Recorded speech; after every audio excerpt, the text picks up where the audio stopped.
to that. And the second, well, the coup. There was a coup that occurred between Hiroshima and Nagasaki, and that episode, I covered the Enola Gay controversy for a long time, and we would have had this debate if that exhibit had been allowed to have been continued. We knew politically it couldn't happen.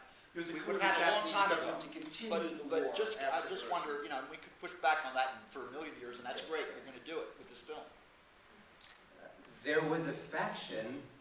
The Supreme War Council was split 3-3. Well, the chief of staff.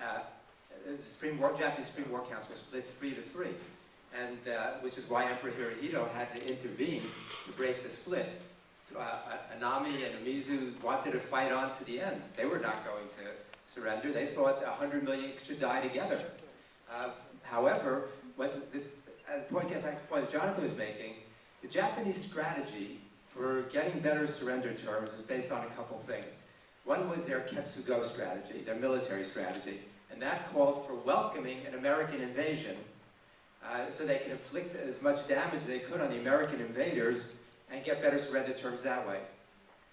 Their other way to get better surrender terms was to try to get the Russians to intervene on their behalf, to offer concessions to the Soviet Union, get the Soviet Union to get them better surrender terms.